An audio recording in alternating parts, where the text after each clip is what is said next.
This is Jake Seeley, and I'm the blown ACL that ruins your football season. Good news, everyone! Let's get dangerous. This is so cool! I know! It feels so right! It's Jake Seeley.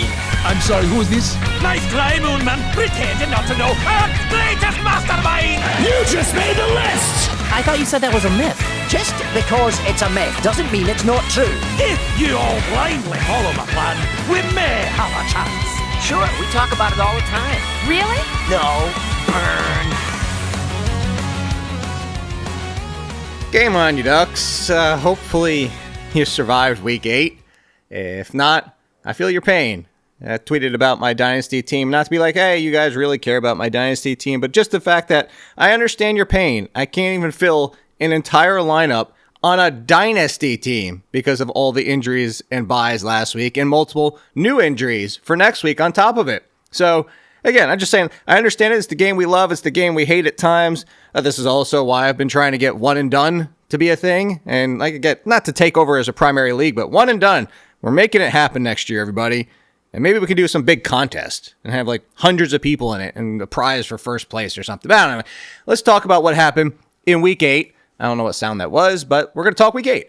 And real quick, Bijan Robinson, one of the biggest disappointments from Week 8. Darnell Mooney as well moved inside the top 24 wide receivers for me with no Drake London. And there were multiple shots deep from Kirk Cousins. Like Darnell Mooney could have had a big game. And I'm not making excuses for Bijan Robinson or Darnell Mooney. It's just the go to point out the long, if you read in the column last week of ranks, somebody was saying, hey, do you feel like this year is pretty bad? Your ranks have let me off at times, or let me down at times. And I gave this whole explanation of like, look, we're worse than weathermen. We're like, weathermen are just predicting this is what the weather should do. And we're not even predicting binary outcomes or 3 outcomes. We're predicting the minds of coaches who are trying to use their players who are athletes and perform against other athletes and coaches doing the exact same thing. And I referenced back when Fantasy Pros used to do their scores on percentages of how much you got right. And as one of the clear leaders in that at the time, yes, self-brag, but the point being more so, it was 60%, like 60%, 40% of the calls were wrong every single week because of what we're trying to do. So I say that to say is we, as in me, people in the industry, are here to give you all the information possible, all the things we've seen and our opinions, and provide all of it, help you to make your decisions because we're still trying to predict sports and athletes. And I say that to say Bijan Robinson is the biggest testament ever that sports will sports. Bijan Robinson, you were the chosen one. It was supposed to happen. And let us down more than anybody this week. Almost half the points of Christian McCaffrey in a terrible game. And then Darnell Mooney might as well have been a goose egg for what you did. So let's talk about the other stuff. This is a bad start because next up, one of the most fun players in football, Cam Skattebo, out for the season. Should be back for 2026, similar to Dak Prescott and the dislocated ankle. And everything should be fine, but biggest thing here, Tyrone Tracy is back into the RB2 conversation. He's a must-add. Blow your fab. Blow the first waiver priority. I don't care how deep you are at running back. You have to go and get Tyrone Tracy. He will be in RB2. He will be there to stay. And there'll be some Devin Singletary, but more so, I want to point out, and we're going to talk about this here. I'll actually just loop into the conversation. Tank Bigsby is the clear next man up for Saquon Barkley, even with them on a bye. Go grab Tank Bigsby. That's not a blow your fab situation because it sounds like Barkley should be fine, but throw in Quinshon Judkins into this conversation as well. Again, also on a bye, might be okay. We don't have news as of right now, but Dylan Sampson would have the higher appeal than Jerome Ford, who should be picked up. But all this being said, Isaiah Davis, all these clear high-end backups who will be at least RB2s, if not more, were passed by Mageddon, by Apocalypse, by whatever you want to call it. And you don't need a second tight end. You don't need a second quarterback. You don't need a sixth wide receiver.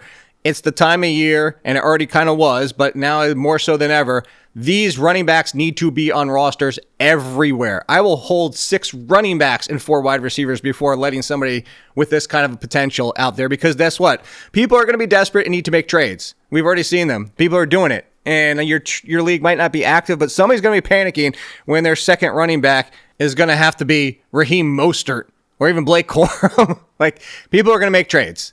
So go grab these options. Tyrone Tracy, Tank Bigsby, Dylan Sampson, and the rest.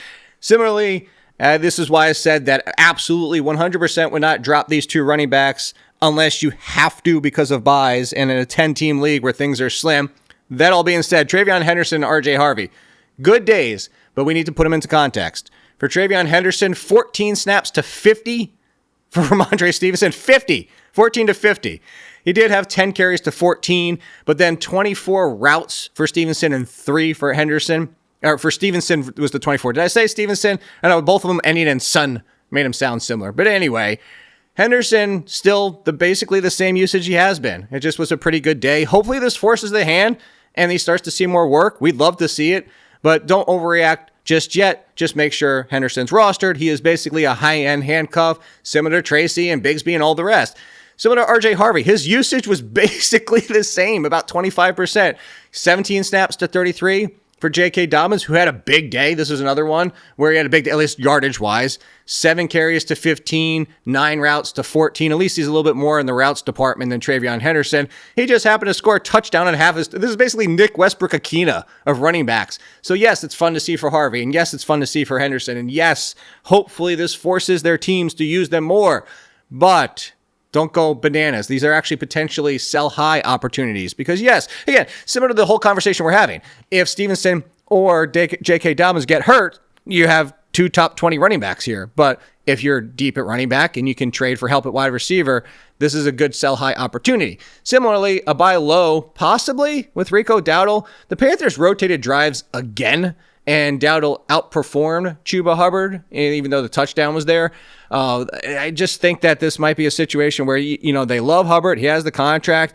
Maybe they say, we can't ignore what's happening with Dowdle in the performance, and at least we see a 60-40, or maybe they just start to do a little bit more consistent of it's not drives that they're rotating, and they don't get drives just determining how many snaps they're out there, and maybe Dowdle can fall into the Jaylen Warren with the Najee Harris situation from the Steelers last year, which is that what we wanted was Jaylen Warren and Rico Dowdle. Maybe we could at least get that. Stop rotating the drives. There's a good uptick for Jalen Coker to watch in this one. Xavier Legette, somewhat quiet again, so Coker has the opportunity to continue to move up the ladder, but right now still the third wide receiver. For the Bengals, let's talk about them. Samaje Perine, similar to Bigsby, is clearly the next man up. Taj Brooks, not really a thing, as much as the talent replicates what Chase Brown does, and he would likely see some opportunities if Chase Brown were to get hurt. Samaje Perine looks to be the lead with more fantasy appeal, would probably be kind of like a Tyrone Tracy RB2 appeal if something were to happen to Chase Brown. The Houston Texans situation at wide receiver, if Nico Collins is back this week, still looks like it's going to be Xavier Hutchinson as the 2. Jaden Higgins and Hutchinson were basically outside, but when it was down to one of the wide receivers coming off, it was more Higgins than Hutchinson. Higgins did have the touchdown. I'm excited for that. And Jalen Noel was rotating a bit with Braxton Berrios to start the game, which was frustrating, but Jalen Noel replacing Christian Kirk, and then Berrios got hurt late in the game. It's still going to be dicey because part of my appeal for Jalen Noel was that he would see more opportunities throughout the game, and he didn't. So Jalen Noel, probably more of a wide receiver 4 or 5. And then in the backfield, Woody Marks, a little tough to trust. He actually saw a downtick a little bit in the opportunities because of Wally, the goon, was back, which is frustrating. So Woody Marks, RB3. More so, Nick Chubb was out there more than he was. It's just a tough spot where Marks continues to flash, but hampered in this entire cluster of a backfield on an offense, which is more inconsistent than productive. For the Buccaneers, Sean Tucker, fine stash while they're on their bye. There's no guarantee that Bucky Irving's going to be back, as the Buccaneers kind of pushed more to a complete, not a complete split, but more to a split with that backfield. The Titans with, kind of really some trade rumors, whether or not he comes back. The most fun to say wide receiver duo out there, possibly. We have Manor and Chimere Dike. Dike more interesting over the short intermediate area, especially if the Titans can't get the ball or can't get protection for Cam to have time to get the ball out deep to Manor, who runs the deeper routes, which is what was hurting Calvin Ridley for some time as well. So Dike, a lot of appeal, but if Ridley is back, it's going to be Ridley and Manor. Just Dike in deeper leagues, and it's stashed just in general because, again, if Ridley's traded, he's a top 2 wide receiver. In case you missed it, Tyler Lockett was released and actually picked up by the Raiders. Tyjae Spears is an obvious pickup. He's been in waivers for weeks. Again, more productive than Tony Pollard. So last one before we get out of here, Christian Watson came back, moved him down the ranks with the report from LaFleur that he would be limited. And he was to a degree. I should have kept him more where I had him. Just believe LaFleur at this point. But 24 of 37 routes, that's pretty good in his first game back. And he was throwing some good blocks out there. So Watson, it looks like he's back to being, if you didn't pick him up, he was at the top of the wide receiver waivers last week. make sure you pick him up now. He's still a wide receiver 4. He's still going to be in the conversation of like a Quinshon Booty and a Troy Franklin who had a good game. And the fact that one good week, one bad week, and might be consecutive goods, consecutive bads, but that's what it is. And the last thing before we get out of here, speaking of backups, I'll close it out. That's the theme of this week. Emmanuel Wilson is looks like the clear backup to Josh Jacobs if something were to happen. Josh Jacobs, as you've seen, has been banged up this year. Chris Brooks would be involved, but Wilson is the backup. To make sure you're stashing there. We'll be back on Wednesday with the guest in a long-form ranks talk. Hopefully, like I said, it was less miserable for you guys in Week 8 than it's seemingly a lot of people, or at least so much for Bijan Robinson. Bleh, John Robin, bleh.